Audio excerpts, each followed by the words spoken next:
That's a big request that we have for our signature tune or our montage song to be done in reggae. So I'm daring my producer to actually do it in reggae. Please. Greetings.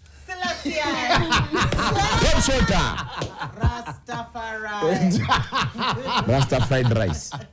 And of course, the week has been really illustrious. So many stories to be covered, but of course, some stood out for you. You can definitely share it with us on the hashtag TTTT. And of course, you can tag me at Brian_Aseli. I don't know what you've been doing throughout the week, but right now I have a panel like no other. Ata tunanga jinas, you know pati jina gani. We need to find a name for each other. A name that I call y'all. Beast from the East. I'd be the beast from the East. That's crazy. Right now, Samiro, talk to us. Tumekumiss bana. Yeah, Nyanduko amekuwa zile za Nimekuwa na watu wako kwanza Aseli. Wakaniambia Aseli amekutoa job bro. Nini mkumeendaje? Nikamwambia hapana. Makosa ni yangu. Mimi ndo nilikuwa na mambo mingi lakini na ni wase wa kwenyu by the ungwaro bro. Yeah. Pali umelelewa. Yeah. Lakini niliwa promise. Yes. Na ndio mimi nimefika. Hapo sawa kabisa. Wiki yako imekuwa fiti? Top. World Cup imeisha. Sasa tunangoja tu sasa Premier League na KPL yetu na pia tukianticipate bado AFCON. Hapo sawa, Nyanduko Nyabutu. Talk to us. I'm good. It has been a good week. Haijakuwa na a lot of shenanigans isipokuwa polisi kukimbizana na jaywalkers. It has been fun to watch. And also we are getting into August, which is my birthday month. So it's good that August is starting on a weekend. Yani tunaanza birthday month. See August. We are starting like the August house. Na tunaianza na a Saturday. Very nice. Very beautiful scenes. Yeah. Yes. Cindy. Yeah, Bo. How are you? It's been a fantastic week. Allow me to give her flowers. Nyanduko, you look so nice. Hello. Anaenda home. Would you anaenda home after this? I have cousins. Imagine after hapa anaenda nyumbani. I have cousins and they are better behaved than Samiro. I'm the only honest Luo man. Haya, sawa. Haven't been my relative in Nyanduko. Samuel unadanganya watu. The only honest Luo man from Ahero Kano Kochogo. Of course. Hey, Sipole. Now that the World Cup is over, August 1st marks National Girlfriend's Day, a day dedicated to celebrating and, just being thoughtful, bringing all those gifts and gestures to the girls or the women in your life. So appreciating girlfriends through thoughtful gestures is something that we are expected to do. And of course, quality time is another thing that's really, really one thing that they value. But money is one thing that's also very serious. The act of money. So while you're at it, others are asking whether this day is actually an official celebration day and is becoming more popular on social media, and of course validation of that genuinely appreciating creating unnecessary pressure in relationships. So what does National Girlfriend's Day really mean? Should couples celebrate unofficial relationship holidays? If your partner doesn't celebrate you, should you feel disappointed? Has social media created unrealistic expectations in relationships? Is love better expressed through thoughts, through gifts, or everyday actions? We definitely want to ask the audience, ladies, if your partner doesn't celebrate you today, first day of August, would you be upset? Is that something that you'd feel? Gentlemen, what have you planned? That's the question that we want to know. Start with you. Yeah. For me, I wanna have. That's an internal joke. Where? But mostly flowers. You did something. You celebrated National Girlfriend's Day. Yes, flowers. Aseli ngoja. Yes. At this point, I want to know who wrote this calendar. Yeah. Because these guys seem to be having too many girlfriends, mothers, women. Yani, si ikuwe tu moja because inakuwa mingi alafu wanadandia zote. Kama hii mimi niko sure inafaa kwa tu girlfriends, like friends wenye ni wasichana. Lakini sasa hii mpaka unapigwa na list, so kesho mimi napatiwa nini? Like Rada ni gani? Mimi na feel kama hii ni pressure. Pigia Samira. Mimi nimekwambia I'm an honest Luo man. Wengi mgani? Cindy, I told you I'm the only honest Luo man you ever come across. Ni kama watu wengi wamemuuliza babe tunafanya nini leo? I love my friends. Mimi mtaniona, mimi unajua ni rahisi kujua pale niko because I'm always posting I'm doing this, I'm doing this, I'm doing this. Lakini mimi na feel wamedandia. For you when you're posting. I have a videographer that is paid. Exactly. In cash or kind? No. Videographer wangu ni manager wangu anaitwa Henry Odhiambo Olero. That is not a woman. Yes. Henry is not a woman. Samira has confirmed. Henry is not a woman. Henry, please confirm. Cindy, what do you have to say about this? Is it a day for girls to celebrate each other, or a man who has female friends to celebrate them, or is actually the partner, your love relationship partner? Much ado about nothing. I won't lie. Before, if the producer had not sent this as a topic of discussion, I wouldn't know that there's National Girlfriend's Day. Fun fact, a lot of these days, there's a big, back in the day, before social media, people would give cards. Christmas, birthdays, holidays, whatever. And the biggest card-making company was called Hallmark. So apparently, Hallmark made these days, created these days to sell cards. They also went a step further and started creating romantic movies. That is why these soapy movies are called Hallmark movies. These ones where the guy, she's this J-Lo sort of movies, she's a cleaner, then the rich guy falls in love with her. They're called Hallmark movies. Things that don't happen in reality. So it's just money making. I am married to a Kikuyu man, so you know there's no girlfriend's day. Unaambiwa nitakuja na nyama. Kama ni Mother's Day ni mama yake. Ni mama yake. Nasema kila mtu celebrate mama yao. So it's Cindy, leo unaambiwa nitakuja na nyama. Sawa. Nyanduko. Mimi naona like most of these things they pressure to the social media. Mtu wako anaweza celebrate any day. It doesn't have to, especially these unofficial holidays. Honestly, for me they don't hold water. Rudia kwa unofficial. Kitu yenye mtu akisahau ni a big deal, maybe your birthday, an anniversary. You know, things that are significant that matter to you and to your partner.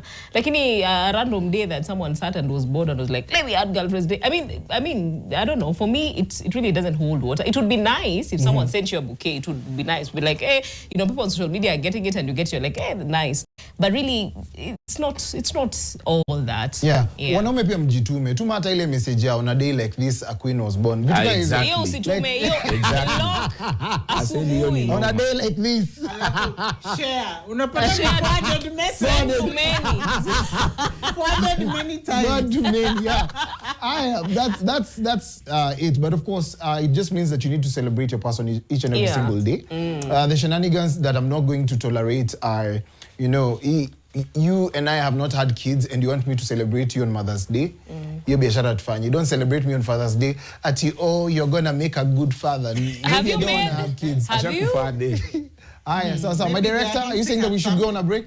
So we're gonna be paying some bills on this half of the break, and of course on the other one we have a lot to discuss. Nyanduko shall spill the beans.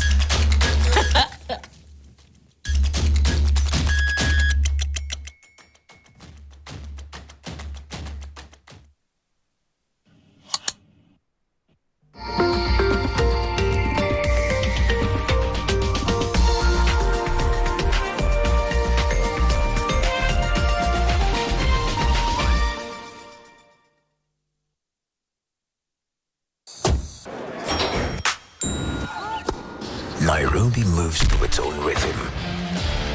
But there's only one day when every rhythm becomes one.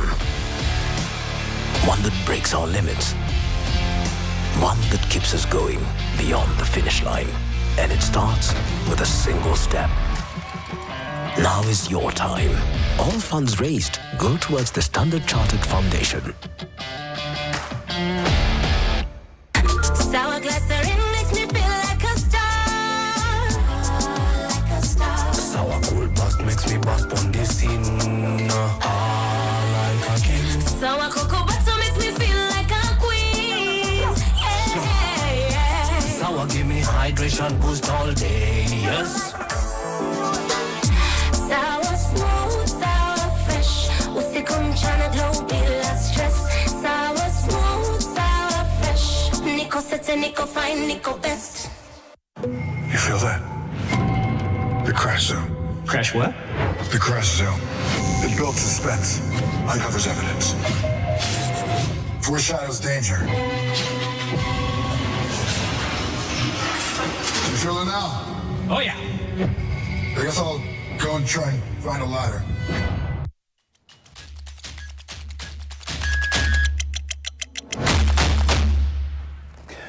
The best show in Africa continues. If you're out there, you can use the hashtag TTTT to get in conversation with us. We're going to be sampling some of the comments as we continue. I hope you had a good day. Okay, so Girlfriend's Day ni midnight. Tunawaambia tu kuwakumbusha tu. So that ufanye mambo ya kuwakumbusha tu. Sasa it's only Samiro who can do it. Oh, sorry. Why not? Cindy.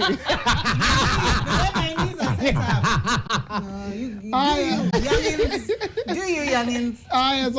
So moving on further afield, authorities have intensified the arrest of pedestrians crossing busy highways instead of using designated footbridges. Their crackdown is aimed at reducing road accidents, but many Kenyans argue that some footbridges are actually inconvenient, inaccessible, or too far from where people need to cross. So panel tackles why, that's exactly what we're going to be tackling here, and why people ignore footbridges despite danger. Is it impatience, poor planning, or poor infrastructure? Should authorities focus on arrests or improving pedestrian facilities? Who bears greater responsibility? That's the question we'd like to answer on matters safety, because we're asking, is it the pedestrian or the government? What can be done to encourage safer roads and the use of those roads? Right now, Cindy, naweza penda kuanza na wewe, lakini wacha nianze na Nyanduko. Nyanduko Nyabuto, please talk to us. This story imekuwa interesting kwangu. Juu nimeona polisi muona venye teacher Unduti anakuanga amesimama mahali anangoja mtu afanye makosa. That is how that story is looking for me, because unapata polisi amesimama tu anangoja uvuke, anaona ukikuja, anakuwatch, alafu anakushika. Like, and I feel like wanafaa kusensitize our watu more, mtu akue aware that this is what is going on, because watu wengi hata hawajui that it is a crime. And in this country, by the way, the line between what is criminal and what is not is very blurry. So most of the time watu hawajui that. Alafu unapata hizo vitu ziko placed, unapata kama za Thika Road iko placed mahali hakuna accommodation, watu hawaishi hapo, kuna footbridge uko katikati ya barabara. Nafaa nitoke aje Kahawa niende mpaka sijui KU kutafuta footbridge ndoni, like zinafaa kukuwa centrally placed mahali kwenye kuna a lot of traffic so that people can access them and use them. Na pia jamani, wewe pia unaona hapo ni magari. Hata when our mothers are praying wanasemanga unapita katikati ya vyombo vimetengenezwa na chuma. Wewe unajiposition katikati ya magari, you want to cross in the middle of the road. Utagongwa na utaenda Sayuni. So tufanye hivi, it is mutual responsibility. The pedestrian is responsible for their life. And also the people constructing these barabaras, kipewa hizo tenda jamani, usitumie pesa yote kufanya other things, and then you place those things in very ridiculous places that people can't access and use them. Yeah. Cindy? I totally agree. I concur. Mine is to echo. No, but seriously, I took a cab here and we were talking with a cab guy and we noticed. Have you noticed there are very few cars on the road? Really? Like the kind of traffic that you would experience coming from Embakasi, where I'm from, coming into town, it's not chock-a-blocker. Yeah. Very few people are driving because of harsh economic times, increased fuel prices. So even the traffic cops, this is my theory. So even the traffic cops don't have a lot of people to arrest. So they have to look for the next best thing, which is footbridges. It's actually a bylaw. You are supposed to use footbridges, especially in a roundabout. And they're taking advantage, the way Nyanduko has said, of people's ignorance, and they are trying to look for the money they would have otherwise gotten from drivers who have parked their cars because of harsh economic times. Again, I come from Embakasi. There's a very big footbridge up our feather stage. Do we use it? It goes to an estate. What? So if you take the footbridge, unatoka uko ndani uko kwa kijijini. Na wewe unataka tu kushuka hapo avenue park uende zako. So even the way our footbridges have been constructed, they make no sense. They're also dirty. They are dangerous to unsafe. Unapata saa hiyo ndio choya. Sasa the street kids, you're doing hop, skip and jump. Ama wanakufuata na hiyo nini, wanasema wewe leta simu ama nikupake. Unajua? Lakini ukweli pia ni ati na feel ignorance, ukienda kotini, ignorance is no defense. It's not true. Huko It's not. unajua, hiyo huwezi sema hivyo ukishashikwa. Unaona? Alafu sasa zingine na taking one person atumike kama example. I feel like it is just not in us to follow instructions. Sure. Sababu nimeobserve hata sasa maybe una drive. Wase wengi wakidrive wa Kenya. Unapatanga msee ameenda, lights zimekwa, msee anasoma juu ya nini, zebra crossing. Wase wanafaa kuvuka sayo lights kabla hizo zingine ziasho, unaona? Accelerate. I make sense, unaona? I make sense because I feel like tunafaa tushikwe pia ndo watu walana. Juzi nilikuwa nasema instead of polisi kufanya mambo mengine ya ajabu, ukisema tu kwa barabara kuna msee wa matatu ana overlap, kuna msee wa ndudhi anakuja wrong side, fanya nini? Tukishika tu wenye wanavunja hizo laws, kutakuwa na pesa enough. But unasema hivyo, but you forget that sometimes when the police or the government tries to do these crackdowns, then there's a bit of upheaval from the people. It is because a lot of people wanna feed from corruption. That is what they feel. Okay. So we're going to go on to the next one. Kwenye stima ilipotea, by the way, it means you really need to work hard, simply because there was a disruption of normalcy or the normal activity, simply because say you have a kinyozi, say you have a warehouse, maybe you're in logistics or maybe you're in travel, then it became a little bit darker than usual. If you have a dark heart, maybe it served you. So the nationwide power outage left homes, businesses and institutions without electricity, disrupting normal operations across the country. Now, as usual, Kenyans flooded social media with hilarious memes, jokes and endless speculation about what might have caused the blackout, proving once again that humor is often our coping mechanism. Now, the question is, why do Kenyans always turn serious situations into comedy? What was your biggest inconvenience during this blackout? Are nationwide outages becoming too frequent? How prepared are businesses and households for such emergencies? What was the funniest reaction you saw online? That's where we're going to start, but also get into the deeper thinking. Because in an area like Kuko Garissa, hospitali, in darkness, CS wetu wanatoka area gani? Huko tu. I don't know if it's God doing a response to our health system, ama ni nini exactly inafanyika pale, because there's a lot that can be unpacked. I thought that because CS anatoka hiyo area, then the area would have far much more preventive measures. You're on ICU, stima imepotea, there is no backup generator. That's how you lose a loved one. So Ibu, talk to us about this situation. Anyone can react on that. Maybe what stood out for me kwanza ni how Kenyans were, cracking jokes about it. We were making light of it. But ziliweza. Kenyans go on dark mode. Kwanza zenye asili alikuwa amepost. Zangu ni mwezi chini kuna plan. Hizo nazo zilikula mad. But also the conspiracy theorists walikuwa wananibamba, what is being smuggled in, what is being smuggled out. There was a anasema conspiracy theory. Ati Mara, there was a meeting with number 1 and number 2 were meeting in the dark. What were they discussing? Maybe nilikuwa na enjoy tu hizo theories. But also hiyo ndo time una realize conversations can be awesome. Yani your time simu ikiwa 5%. Yes. Huyo mse una chat na yeye mazia na bamba. Uko like mazi conversation inaweza endelea hivi. Alafu sasa ndio simu inazima, ndio una realize like ilinipelea nostalgia ya ile time kuna buy SMSs za 1000 SMSs una type usitext kwa simu ni ya mama, ni ya madhe, usipige call. I don't know, it felt like tumerudi huko hizo my enzi. Stima kupotea in so many places in the country is alarming. It is scary. It was only Western and North Rift that had stima. And I was like, very interesting counties. I know, my mother had stima and I was like, kuna stima aje? Mumetupangia aje sisi watu. So it was alarming because pia, hospitali, they're in ICU that, lost their lives. Ni sad that a country like Kenya can be in a situation like that. It is very alarming, very scary, and very sad. I love that you've shared that, but even going deeper, we've now fully, like most areas, fully depend on electricity. Money transfer, simu yako kaka ilikuwa inaenda kuzima, ulikuwa unaweza ingia mahali, you plug in, you do your transaction. For some, they fully depend on either computers that are directly supported by electricity. But it also tells us that we are not prepared for blackouts. We are not. Cindy, I don't know what you have to say in that breath. Unaishi off grid. Unajua wale watu wa kuzungusha ututu bulb zinaka hizo za niko nazo mingi sana. Because you know how it is when you have toddlers, they're afraid of the dark. So you buy ututu solar light ndio ikuwe kama night light. Tukienda ushago kwetu ni Homa Bay. If Hey, there is Homa a Bay kunanga stima. yeah. If there is a county that is constantly in darkness. Homa Bay. Homa Bay siku hizi shambuliwa wakiwa na stima. Bila blackout. So hizo solar companies ziko na mavibanda, ziko na biashara, auto to light, ziko na torch, ziko na radio. They really save. So I have a lot of backup. When the lights went, I said sailors. People thought that we actually had backup generators because every room was lit. It's also good for us to know that we are in the tropics. We have daylight. Take advantage of these things. I don't understand how in this day and age, living in the country that we're living in, hauna taka solar light kamoja shuali.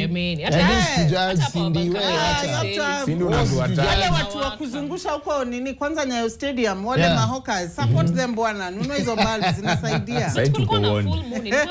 Kulikuwa na full moon itakuwa romantic. I personally believe kuna mtu wachaga tu apige kelele kakinyamaza kuna kitu kanafanya. Hakuna tu vitu zu happen tu. Hiyo stima ikipotea mimi ni hao wase wa conspiracies. Kuna kitu ilikuwa inasongeshwa. Wachana na hii ya Nyanduko ati walikuwa kama wamezimisha stima wafanye mkutano chini ya si wazime stima huko kwao. But then I personally believe story itakuja commission inquiry ni wenye zetu zinaekwanga na sasa wewe unaongelelea story ya commission of inquiry. We have Gashago in 2 weeks will tell us exactly why we had a blackout. Gashago will just come. And I love Gashago nowadays. He just goes like Gashago is the biggest influencer nowadays because what he says in his meetings is like leo nataka niogee nitoke. Nasema afadhali promises zake zina come to fulfill. Wacha nikwambie Gashago is very serious about it. Gashago, please tell us. Why did we have a blackout? Basi Gashago pia atatusaidia kuja kasi ili ataoa but tuendelee. Ataoa tumesikia girlfriend's day. Si umesikia girlfriend's day. Samira, me I'm not like you. You are polygamous. Let's go on to the next one. Wewe umekataa ku declare your wealth, Samira. At least Aseli amesema alipeana girlfriend. Me love Kikuyu babes. So sijui kama tunasumbuana nini. Wewe you love mmoja. Jameni. Okay, girlfriend's day is spilling over into this blackout. Shemeji alifanya nini?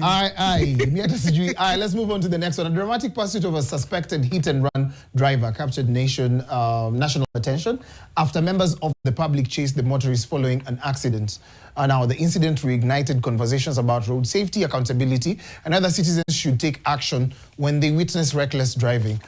The biggest question is, why do some motorists flee after causing accidents? Is it right for members of the public to chase suspects? What should every driver do immediately after an accident? Are current traffic laws actually strict enough? And how can we encourage responsible driving? That's the big question. I think we've been tackling Manuel roads for quite some time, and we might just end up echoing on the same things that we've been talking about. I don't know if you have that clip. If you have the clip, we can actually roll it. But it was quite sad to just see motorists driving. That is a person who was driving their personal vehicle. And then there was someone who was on a bike, a super bike. And then with that guy, I don't know, hit him. Swerved, hit the guy on the motorcycle. He toppled over. Okay, na kaenda kama ameendanga. Then there's a guy who was on another super bike who decided to follow up. So do we have the clip, my director? Sasa, let's play it so that you can actually, or you can actually see it concurrently. So that's exactly what happened. That vehicle that you can see on your screen right now sped and of course swerved and hit one of the motorcyclists. And soon after the guy toppled, that's exactly what happened. And the citizens decided to do an arrest on the road. Cindy, I really know you have something to say about this. Yes. I know in most cases when someone gets into such an accident, na kwa umati unaambiwanga enda ukiendanga because ukisimama itachomwa. Sindio? Because street justice is on another level. Cindy, what do you have to say about this?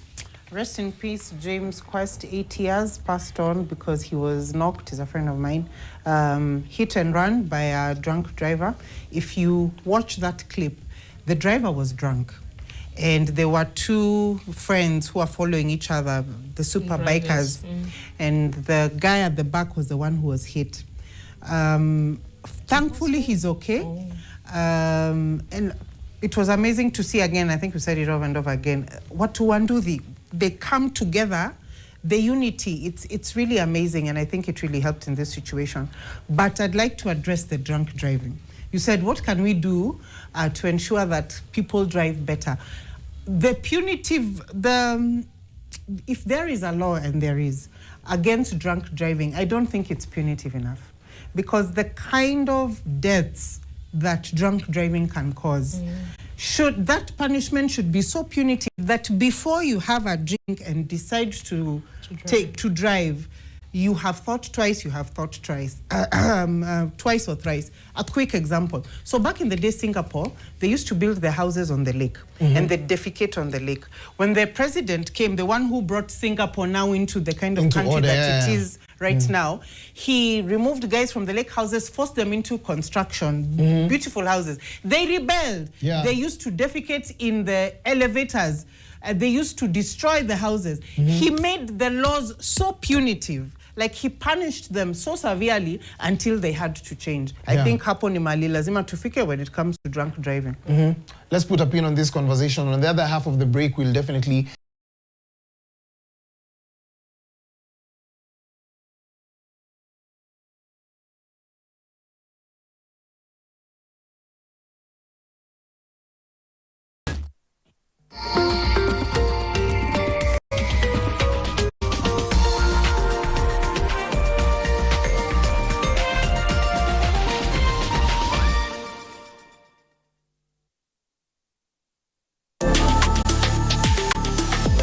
over 33,000 people gathered. 250 exhibitors made it to ground. Now, one thing that I want you to note is that 7 out of 10 of those that attended this event would say that they would highly recommend it to a friend. So what are you waiting for? I'm talking about the Kenya Meat Expo that's happening right here at KICC. 26th, 27th, and 28th, we're going to be on ground. We're going to be talking to farmers, innovators, and those in business, and those that care about the future of food. So I don't want you to miss, because the event is absolutely free. So come learn, connect, and experience.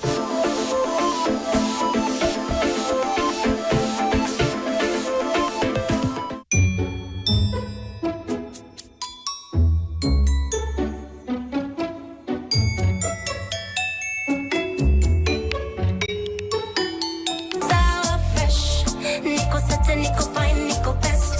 Sour smooth, sour fresh. Usiku mchana glow bila stress.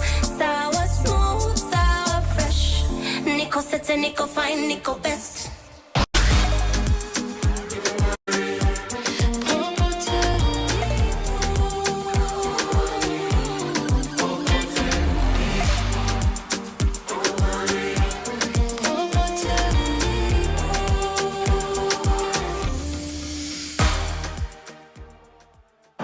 You feel that? The crash zone. Crash what? The crash zone. It builds suspense, uncovers evidence, foreshadows danger. You feel it now? Oh yeah. I guess I'll go and try and find a ladder.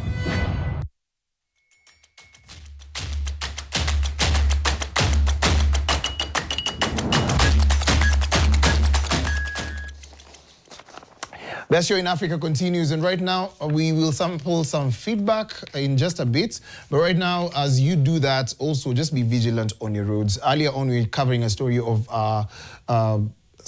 cyclist, not cyclist, bikers. Yeah, biker, who was actually knocked on the road, and of course it was because of drunk driving, and it's quite sad to actually see the incidences go up. Samira, only remember, I was saying to your story before we continue to the we go on to the next story, and of course Nyanduko, you had also not spoken by then.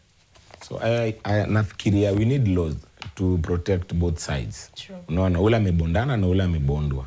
Isemekane whoever comes to attack ule hata amebondana pia anafaa kupanishiwa.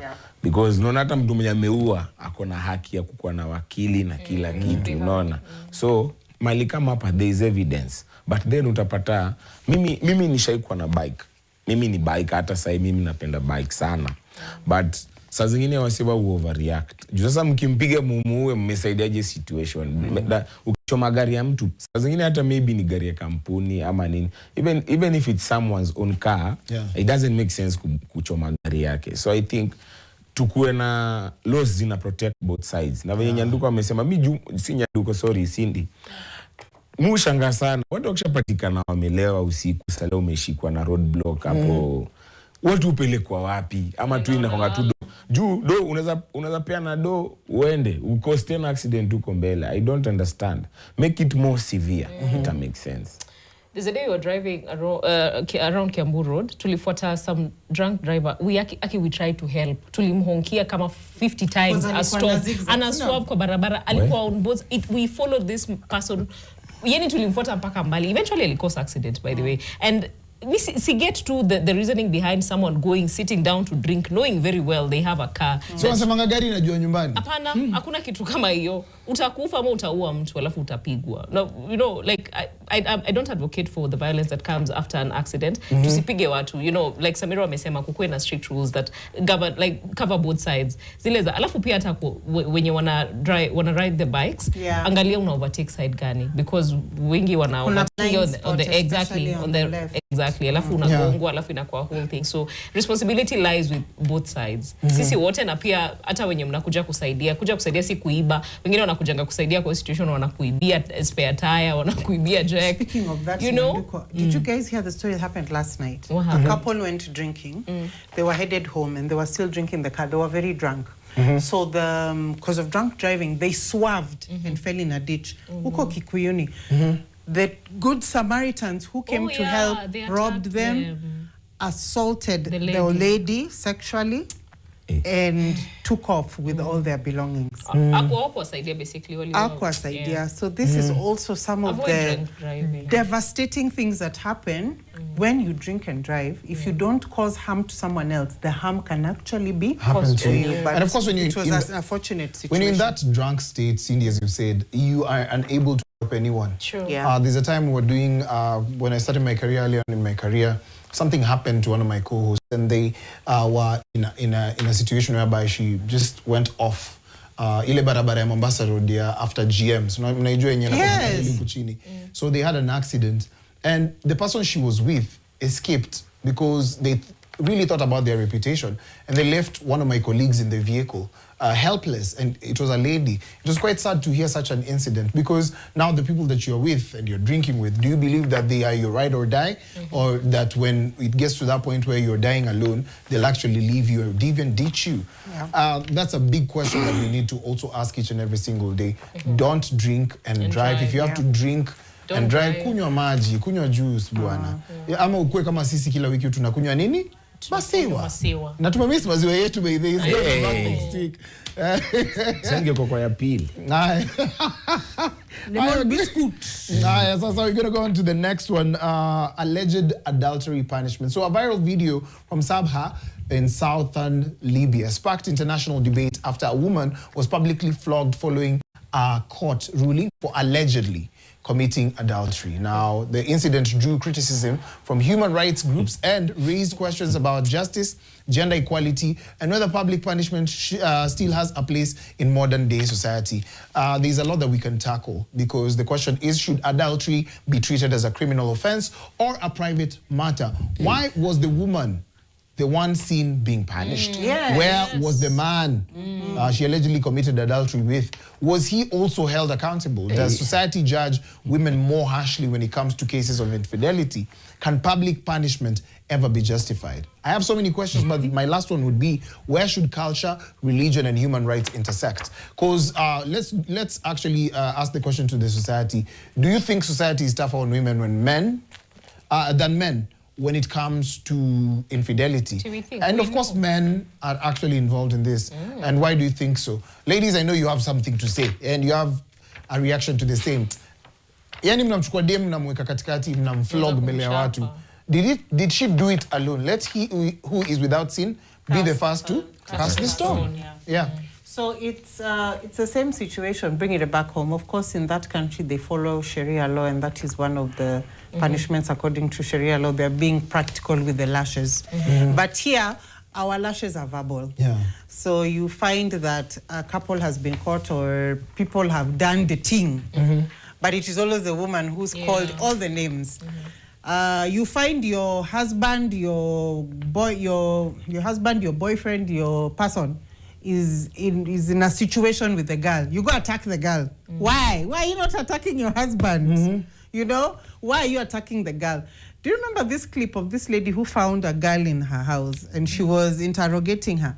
And the girl was so bold till she said, "Who said I can't date your husband? Which law says I cannot date your husband?" So here she is, she's interrogating the girl. She's like, you don't feel bad dating other people's husband? And the man walks in and he's just, you know, he's not being interrogated as much as the girl is being interrogated. So our version of that is very verbal.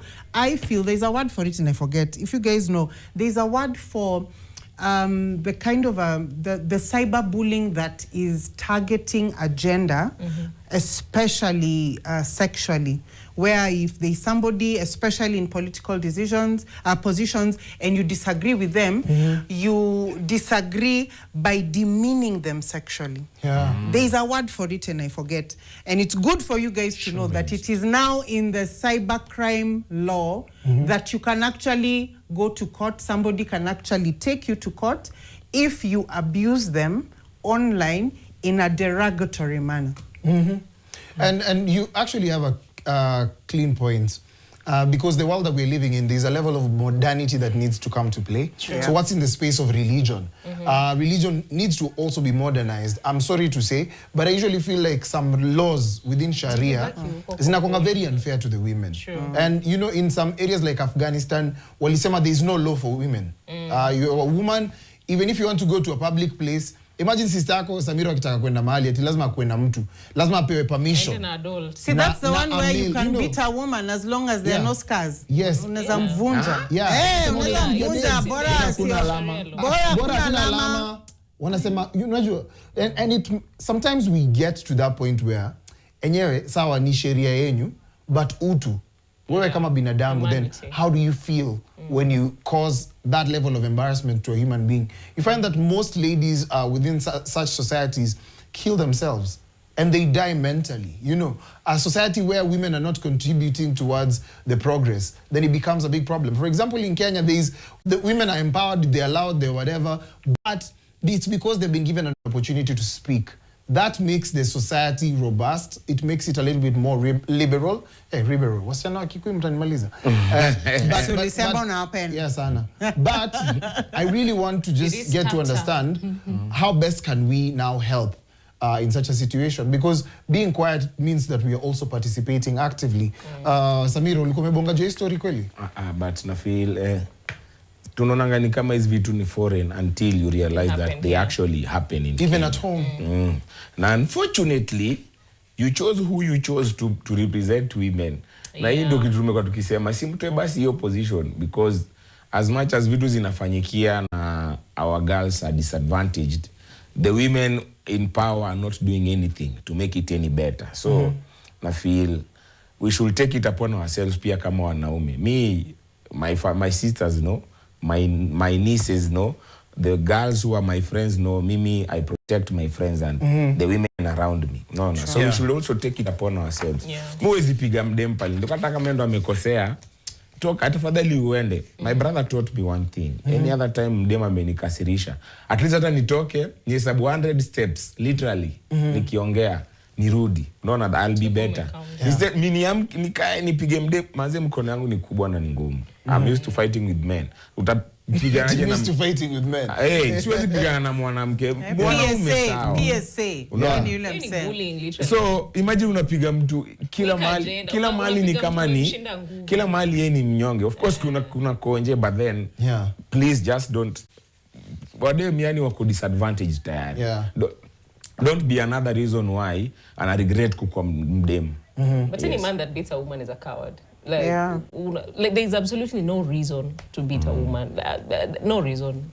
Walk out, you know, go sue them, do anything else, but do not beat a woman. I found the word. It's called cyber misogyny. Cyber misogyny. I wanted to say misogyny, but I was waiting for a point to land. And sometimes we also interchangeably use it. Use misogyny, even when a woman is wrong and they're trying to be correct. You're trying to be corrected. Then the word misogyny is thrown around. Another word that is thrown around a lot is narcissism. And that's when you're in an attempt to have someone held accountable, they'll just say you're a narcissist. So let's be careful careful also on how we treat each other so that we get to a point where we can protect each other. Imagine men and women were meant to coexist. We were not meant to compete. We are different in nature. There's someone who's benefiting out of the battle of the sexes. So don't fight against a woman. Don't fight against a man. Make sure that we get to have a level of cohesion in that we get to exist together. But the shame that comes with, the shame that the woman bears when it comes to infidelity is far much high. Mwanamke akicheat inakuanga ni story like hey udem ni sijini. It's like a dog beat a man beat a dog. Tunampatia labels like a lady is labeled even more, but a man is praised for the same activity. So if a woman is being flogged, chapa wote wanaume pia wanafaa waanze kuflogiwa. We're going to go on to our next story, and this story has really captured my heart. There's so many documentaries that have been done. It's not a foreign story when it comes to the Kenyan media. The British Army's military training exercises in Kenya. And of course, they are back in the spotlight following renewed public interest, while supporters argue the partnership strengthens military cooperation and benefits local economies. Critics continue to raise concerns over environmental damage, accountability, and of course the impact on communities living near the training areas. Does Kenya benefit from hosting these military exercises? What concerns have local communities raised over the years?